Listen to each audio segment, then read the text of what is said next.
नमस्कार दोस्तों, safety expert channel में आप सबका स्वागत है।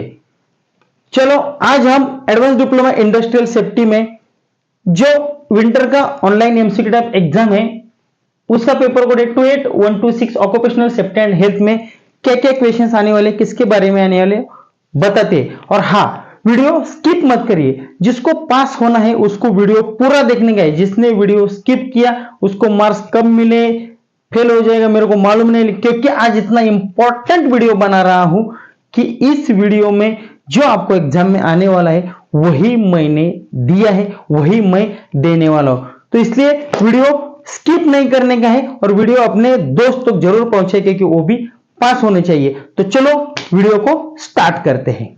फिर वो दिन आ गया जो एग्जाम का दिन पास में आ रहा है, लेकिन मैं भी वो वीडियो बना रहा हूं कि जो आपको सिलेबस में दिया था और सिलेबस के अंदर क्या क्या आने वाला है। थोड़ा सा लेट हुआ है लेकिन फिर भी आज 7 तारीख है, 13-14 दिन है। 14 दिन में आप पढ़ाई कर सकते हैं। फटाफट अभी आज एडीएस का वीडियो बना रहा हूं, एडवांस डिप्लोमा इंडस्ट्रियल सेफ्टी। उसका पेपर कोड है IT ADIS। इसका वीडियो आज बनाया है। आगे FR FS FA का भी वीडियो फटाफट बना दूंगा कि कौन से सब्जेक्ट में क्या क्या है। इससे पहले देखा है हमने कि कौन सा टॉपिक कितने मार्क्स को आने वाला है। अभी देखेंगे उस टॉपिक्स में किसके ऊपर पूछा जाएगा। इतना ही पढ़ाई करो। इसका नोट्स आपके पास नहीं है तो आपके पास गूगल है। फाइनली आपको गूगल में सर्च करके इसको पढ़ने का है और इसमें मैं बताऊंगा क्या क्या आया है और इसमें कैसे क्वेश्चंस गिरेंगे वो भी हम लोग आगे देखने वाले हैं। उसके ऊपर पूरी तैयारी करने की है। एमसीक्यू टाइप क्वेश्चंस एग्जाम के लिए बहुत लोग पीछे पड़े हैं, लेकिन फिर भी मैंने 2-3 सब्जेक्ट के एमसीक्यू एग्जाम या क्वेश्चंस निकाले हैं, वो भी वीडियो में डालने वाला हूं। उससे पहले सिलेबस में कौन सा टॉपिक कितना मार्क्स को दिया है, वो उसमें क्या क्या पूछने वाले, ये जरूरी था इसलिए वीडियो बनाया है। अभी 2 दिन में सब FR FS FF और एडीएस सबके वीडियो मिल जाएंगे और वही 2 दिन के बाद 11 तारीख के अंदर तक आपको MCQ type exam question paper देने का भी मैं कोशिश कर रहा हूं। तो चलो आज देख रहे हैं एडीएस का चैप्टर नंबर 1। वो चैप्टर है 10 मार्क्स को। 10 मार्क्स के क्या क्या क्वेश्चंस आ सकते हैं, किसके किसके ऊपर आने वाले हैं, आ सकते नहीं, इसके ही ऊपर आने वाले, इसको छोड़ के आने वाले नहीं है। तो देखेंगे। चलो पेपर कोड है OSH 28126 occupational safety and health legislation. कौन से पेपर के बारे में देख रहे हैं? 28126 occupational safety and health legislation. इस सब्जेक्ट के बारे में हम लोग बात कर रहे हैं। टॉपिक है the factory act 1948। Factory act 1948 ये टॉपिक 10 मार्क्स के क्वेश्चंस गिरने वाले हैं। उसमें से किसके ऊपर क्वेश्चंस गिरने वाले, क्या क्या पूछने वाले हैं इसमें पूछेंगे। Factory act 1948 and the rules under it, उसके अंदर कौन कौन से रूल आ सकते हैं ये पूछने वाले। उस नीचे देखो BOCW 1996 building and other construction workers. इसमें क्या पूछेंगे? Construction and demolition rules. देखो BOCW building and other construction workers construction rules, इसमें क्या पूछने वाले, किसके ऊपर क्वेश्चंस गिरेंगे आगे बताने वाला। थोड़ा सब्र करो, खाली जो बता रहा हूं उसके ऊपर ध्यान दे दो। द फैक्ट्री एक्ट 1948 उसके बारे में पढ़ने का है एंड उसके अंदर कौन कौन से रूल आते हैं वो पढ़ने का है। रूल तो बहुत आते हैं लेकिन इंपॉर्टेंट क्या है ये मैं आपको बताता हूं। दूसरा है BOCW building and other construction workers. BOCW 1996 इसके ऊपर भी क्वेश्चंस गिरने वाले। क्या गिरने वाले बता दूंगा। तीसरा है construction and demolition rules 2016 and as amended हुआ है ये rules. Construction and demolition rules Google में पढ़िए या कॉलेज में नोट्स दिया होगा तो नोट्स में पढ़िए। 2016 का रूल्स है, उसके बारे में भी आने वाला है। The dock workers safety health and welfare act 1986 1986 में dock workers safety health and welfare के बारे में क्या क्या किया था उसके बारे में भी आने वाला है। तीसरा है the mines act 1952 mines act 1952 mines act के बारे में भी अपनों को पूछने वाले हैं। टॉपिक 1 में 10 मार्क्स जो टॉपिक है उसका। आगे है Maharashtra fire prevention and fire saving act 2007। Maharashtra fire prevention act था 2007 का एक्ट है, उसमें fire prevention and life saving act पूछने इसके बारे में पूछने वाले। तो चलो ये सब आने वाला है, लेकिन इसमें क्या क्या पूछेंगे मैं आपको बताता हूं। इसमें किसके बारे में ज्यादा स्टडी करने का है, इसमें देखिए इंपॉर्टेंट लिखा है मैंने। इसमें देखो फैक्ट्री एक्ट 1948 होने दो, BOCW 1996 होने दो, कंस्ट्रक्शन डेमोलिशन रूल्स 2016 होने दो, डॉक एक्ट 1986 होने दो, माइंस एक्ट 1952 होने दो, या Maharashtra fire prevention life saving act 2007 होने दो, इसमें सब लोग क्या पूछने वाले हैं? रजिस्ट्रेशन। इनका रजिस्ट्रेशन कब हुआ था, रजिस्ट्रेशन कैसा हुआ था, उसके बारे में, लाइसेंस, इनके लाइसेंस के बारे में क्या रूल्स है, क्या एक्ट है, या कौन सा फॉर्म लगता है, क्यों जरूरी है, ये पूछेंगे। एमसीक्यू है, वो भी ट्राई देखने वाले। लेकिन आप सब लोग बोलेंगे इतना तो है, लेकिन फैक्टर एक्ट तो बहुत बड़ा है, बीओसीडब्ल्यू बहुत बड़ा है, क्या पढ़ेंगे, आने वाला है 10 मार्क को, पढ़ेंगे क्या, यही पढ़ने का है। इन सब का रजिस्ट्रेशन कब हुआ है, इन सब का लाइसेंस जरूरी है क्या है, तो इसके लिए कौन से फॉर्म की जरूरत है, क्यों जरूरी है, कितने वर्कर्स के ऊपर बीओसीडब्ल्यू जरूरी है, ये लाइसेंस के बारे में पूछेगा। आगे है ऑक्यूपेशनल सेफ्टी, उसमें ऑक्यूपेशनल सेफ्टी क्या क्या होती है, इसके बारे में पूछेंगे। कौन सा सेफ्टी जरूरी है, कौन सा सेफ्टी मैंडेटरी है, कौन सा सेफ्टी सबके लिए एक ही रूल्स लागू है, वो आता है। हेल्थ प्रोविजन क्या है, सबके लिए हेल्थ प्रोविजन कौन सा है, ये पूछे जाएंगे। उसके बाद all the rules made there under the centre and state level for all above acts, ऊपर के जितने भी एक्ट्स है ना, वो सेंटर और स्टेट लेवल के कौन से एक्ट में आते हैं, उतना ध्यान में रखने का। ये जो एक्ट है, महाराष्ट्र एक्ट और सेंट्रल एक्ट, महाराष्ट्र और स्टेट लेवल के कौन से अंडर एक्ट में आते हैं, इतना ध्यान रखने का है। तो चलो 28126 occupational safety and health legislation में टॉपिक पहला है द फैक्ट्री एक्ट 1948, 10 मार्क का, इसमें इतना आने वाला है। क्या क्या देखने का है, ये सब में से क्या क्या देखने का है, सबका registration, licence, occupational safety, health provision and सबके centre and state rule act देखने के हैं। चलो 28126 में टॉपिक नंबर 2 जो 12 मार्क है, उसमें क्या क्या आने वाला है देखते हैं। तो चलिए दोस्तों, आगे का है occupational safety and health legislation का टॉपिक नंबर 2, वो है 12 मार्क का, और टॉपिक नंबर 3 वो भी है 12 मार्क्स का। तो पहले टॉपिक नंबर 2 में देखेंगे। टॉपिक नंबर 2 का नाम है the contract labour. Contract labour, उसमें क्या क्या आएगा, रेगुलेशन एंड एबोलिशन एक्ट 1970। अभी देखो टॉपिक नंबर 2 और टॉपिक नंबर 3, इसमें एक्ट ज्यादा पूछे हैं, यही समझो कि इसमें ज्यादा पढ़ने की जरूरत नहीं, जो मैं एक्ट बता रहा हूं वही एक्ट ध्यान में रखो, कौन सा एक्ट किसको लागू है। थोड़ा बहुत समय मिलेगा तो नोट्स में या गूगल में आप पढ़ सकते हैं थोड़ा बहुत, उसमें अंदर क्या है, क्योंकि आपके भी दिमाग के लिए थोड़ा आगे काम करना है, तो थोड़े दिमाग में चाहिए कि इसके बारे में क्या है। लेकिन ये एमसीक्यू में पास होना है तो 2 और 3 में सबसे ज्यादा एक्ट्स है। जो एक्ट्स अभी मैं बताऊंगा वो भी आपने ठीक से पढ़ा तो उसके ऊपर क्वेश्चंस गिर सकते हैं, चांसेस बहुत ज्यादा है। तो चलो, रेगुलेशन एंड एबोलिशन एक्ट 1970, इसके बारे में पूछने वाले टॉपिक नंबर 2 जो 12 मार्क्स को है। आगे है the inter state migrant workman act 1979, 1979, कौन सा एक्ट है, the inter state migrant workman act. The rule made there under the centre and state, इसके जो रूल्स है 1979 माइग्रेंट वर्कमैन एक्ट के, वो सेंट्रल और state, under the central and state, under and central and state level के rules दोनों जगह पे उसके रूल्स है, तो एक बार देखिए। आगे है the importance, merits and demerits of occupational safety. Merits और डिमेरिट्स क्या है, गुण और दोष क्या है ऑक्यूपेशनल सेफ्टी में, इसके बारे में पूछेंगे। आगे health and working condition code 2020, health and working condition code है 2020, ये एक बार पढ़ लीजिए, लेकिन फिर भी इतना ही जो एक्ट्स बताए उतना ध्यान में रखना बहुत ही जरूरी है। तो है टॉपिक्स नंबर 2 में 12 मार्क्स में इसके ऊपर आने वाला है। तो चलो आगे देखेंगे टॉपिक नंबर 3, टॉपिक का नाम है सोशल सिक्योरिटी लेजिस्लेशन। इसमें तो जितने मैंने रूल्स बताए हैं उतने करो ही करो। 12 मार्क्स को है, 6 रूल्स मैंने बता दिया तो 6 दूने 12 मार्क्स तो इधर ही गिरेंगे। चांसेस सबसे ज्यादा है कि यही रूल्स आपको पूछे जा सकते हैं, फिर भी आपको अंदर से पढ़ना है। टॉपिक नेम है सोशल सिक्योरिटी लेजिस्लेशन, 12 मार्क्स को है। उसमें देखो the employee compensation act, employee compensation act 1923, questions गिर सकता है। एम्प्लॉय कंपनसेशन एक्ट नंबर कितना है, 4 क्वेश्चंस आएंगे, 1922, 1923, 1823 या 2020। तो उसमें से सही आंसर है 1923।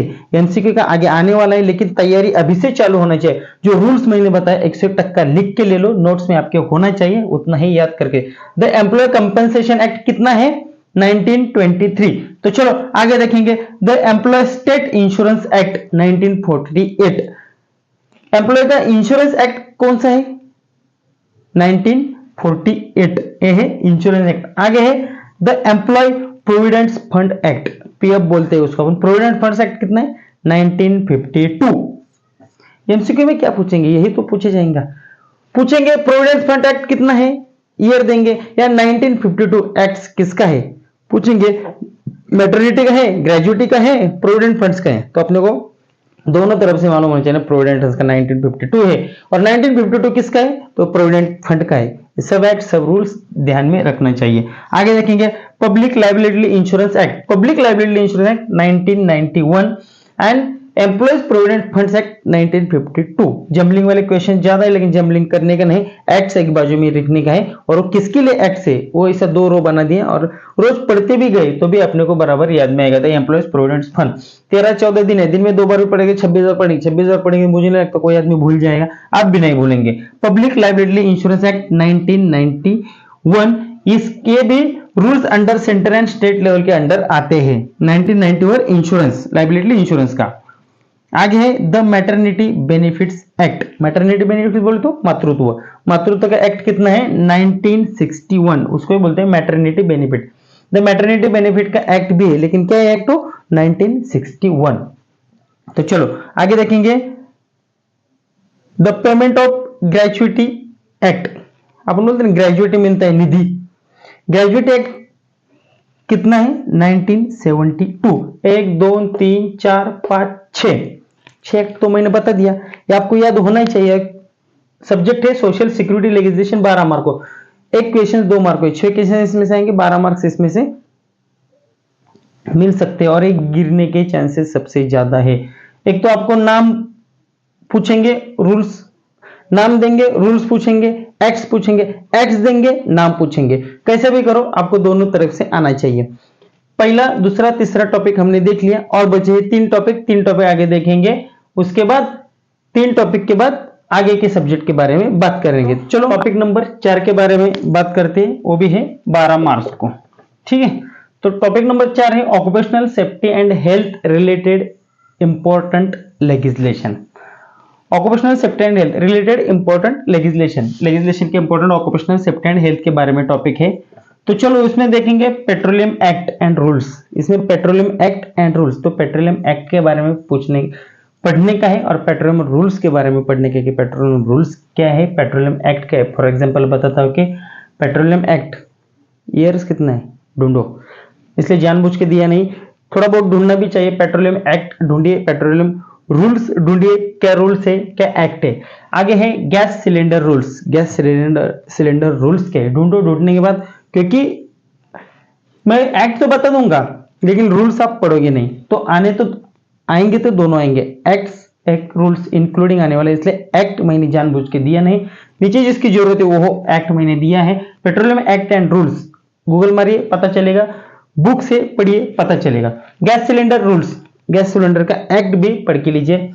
कैल्शियम कार्बाइड रूल्स, ये भी रूल्स पढ़ के लीजिए। तीनों रूल्स ढूंढो और पढ़ो, इंपॉर्टेंट है, आने वाले हैं। तो चलो आगे बताता हूं Indian boilers act. Indian boilers act क्या है? 1923, उसके बारे में पढ़ने का है। एक्ट रूल्स बताया, ये तो याद रखने का ही है, लेकिन उसके रूल्स भी पढ़ने के with allied regulation 1961। Indian boiler act 1923 पढ़ना ही है, विद अलाइड रेगुलेशन क्या है उसका? 1961। वो रेगुलेशन क्या है वो भी अपने को पढ़ने का है। रेगुलेशन आया है इसलिए मैंने एक्ट दिया है, रेगुलेशन नहीं आता तो ये भी एक्ट नहीं देता था, ये भी ढूंढने के लिए बोलता था। लेकिन ठीक है, चलो समय नहीं है, फटाफट अपने को पढ़ाई चालू करने का है, जितना दिया है उतना तो पढ़ने का है, नोट्स निकालने के, लिख के लेने का है। जो बता रहा हूं दिख नहीं रहा है तो बता रहा हूं वो ध्यान से सुन के लिख के लीजिए। मुझे तो लगता है दिख रहा होगा तो स्टॉप करके आप लिख सकते हो, नोट्स ले सकते हो। आगे है the insecticide act and rules. Insecticides act and rules क्या है ये भी अपने को पढ़ने का है। Insecticides acts and rules. आगे है Indian electricity act, Indian electricity act कितना है 2003 with rules. Indian electricity act 2003 वो पढ़ने का है, एक्ट 2003 है तो रूल्स अपने को पढ़ने का है। लेटेस्ट सीईए गाइडलाइंस है, क्या है सीईए ढूंढिए, लेटेस्ट गाइडलाइंस आए हैं सीईए के, आपको पता चलेगा तुरंत।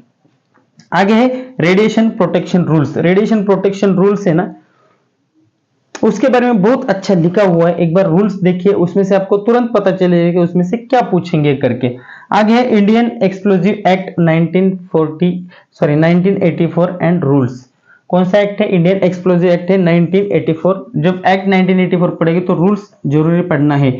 सो देखो ये जो टॉपिक है 12 मार्क्स का, ये जो मैंने दिया है इसके बाहर का आएगा नहीं, ये मैं बता रहा हूं आपको, इतना ही आएगा, इसके ही अंदर का नहीं है। इसलिए आपको जो एक्ट दिए वो तो याद रखने का, लेकिन एक्ट के साथ तो रूल्स पढ़ना इस टॉपिक में बहुत जरूरी है। इसमें 12 से 12 मार्क कमाने हैं तो ये एक्ट के साथ रूल्स पढ़ना जरूरी है। इसलिए मैंने जानबूझ के किसी के एक्ट्स दिए नहीं है, क्योंकि आप रूल्स पढ़ेंगे। तो आगे देखिए pressure whistle rules 1981 as amended in 2000। Pressure whistle rules है 1981, अमेंडेड हुआ है 2000 में, वो भी पढ़ने का है। Dog safety rules as amended, dog safety rules भी अमेंडेड हुआ है। तो चलो टॉपिक नंबर 4 हमने देख लिया, टॉपिक नंबर बचा है 5 और टॉपिक नंबर 6। टॉपिक नंबर 5 और 6 12-12 मार्क्स को है, लेकिन उसमें बहुत कम पढ़ना है, कम है, अच्छा है, समझ में भी आएगा। चलो देखते हैं तुरंत। तो देखिए दोस्तों टॉपिक नंबर 5 और topic number 6। Topic number 5 motor vehicle act 1988 and rules, motor vehicle. Topic number 5 भी 12 मार्क्स को है, टॉपिक नंबर 5 12 मार्क्स, उसमें मोटर व्हीकल एक्ट के बारे में पूछा है। Motor vehicle act 1988 and rules, ये आपको पढ़ना ही पढ़ना है। उसमें देखेंगे the Maharashtra motor vehicle rules 1989 Maharashtra motor vehicle rules क्या है 1989, ये आपको पढ़ना है। और दूसरा देखिए the central motor vehicle rules 1989, Maharashtra motor vehicle rules और सेंट्रल मोटर व्हीकल रूल्स एक ही है 1989, दोनों रूल्स पढ़ने हैं। दोनों रूल्स में क्या चेंजेस है वो अपने को पढ़ के पता चलेगा। Transport of hazardous goods by road and rules, जो हजार्डस गुड्स कैरी करते हैं तो ट्रांसपोर्ट के रोड एंड रूल्स के रेगुलेशंस क्या है वो भी आपको रूल्स में पता चलेगा। आगे brief of IMDG and IATA rules of the amendment, जब गुड्स हजार्डस कैरी करते हैं तो उसमें से IMDG and IATA rules as amended किया है, वो एक बार आप देख सकते हो। इसमें से देखिए IMDG international maritime dangerous goods और IATA का फुल फॉर्म है इंटरनेशनल एयर ट्रांसपोर्ट एसोसिएट, दोनों शिप में है, हजार्डस जब कैरी करते हैं तब है। इसमें नाइट डे क्या है थोड़ा सा आप पढ़ के देखिए, brief of IMDG and IATA international air transport associates और IMDG international maritime dangerous goods, इस दोनों के बारे में पढ़ के देखिए। रूल्स अमेंडमेंट हुआ है, एक बार शिपमेंट में है वो, शिप में जो डेंजरस गुड है उसके बारे में है वो। तो ये 12 मार्क्स का टॉपिक है, 5वें नंबर का motor vehicle act 1988 and rules. तो चलो आगे देखते हैं 6 नंबर का, वो भी है 12 मार्क्स को, ILO convention and recommendation concerning occupational health and safety. इसके पीछे भी हमने देखा था ILO के क्वेश्चंस गिरने वाले और गिरते ही। ILO इंटरनेशनल लेबर ऑर्गेनाइजेशन, अभी इंटरनेशनल ILO कब क्रिएटेड हुआ है? ILO वाज क्रिएटेड 1919, हाँ इधर लिखा है 1919 में ILO क्रिएट हुआ है। ILO का फुल फॉर्म है international labour organisation, international labour organisation. ये कब क्रिएट हुआ है? 1919 में क्रिएट हुआ है। तो चलो इसमें क्या क्या आता है देखते हैं। Trade policy affecting OHS, occupational health and safety की अफेक्टिंग ट्रेड पॉलिसी क्या है ILO की, वो आपको पढ़ना है। दूसरा है relevant convention and recommendation of ILO, relevant convention और रिकमेंडेशन ILO में क्या है इसके बारे में पढ़ने का है। ज्यादा कुछ है नहीं, एक्ट्स एंड रूल्स थोड़ा बहुत ILO में दिया है, इसलिए ILO में ज्यादा इलबोरेट नहीं किया है, क्योंकि क्या है 1919 एक ILO आप जब ओपन करोगे तब establish affecting convention and recommendation आपको उसमें मिल जाएगा, वो आपको पढ़ाई करने का है। तो चलो दोस्तों वीडियो अच्छा लगा होगा तो वीडियो को लाइक करो, शेयर करो, सब्सक्राइब करो और हाँ अपने दोस्त तक जरूर पहुंचा, क्योंकि वो भी दोस्त एडवांस डिप्लोमा इंडस्ट्रियल सेफ्टी में पास होना चाहिए। आज हमने देखा 28126 occupational safety and health legislation के पेपर में ये सब कुछ आने वाला है। नेक्स्ट वीडियो में 28127 पेपर कोड के बारे में जानेंगे। जल्दी मिलेंगे एक नए टॉपिक के साथ, तब तक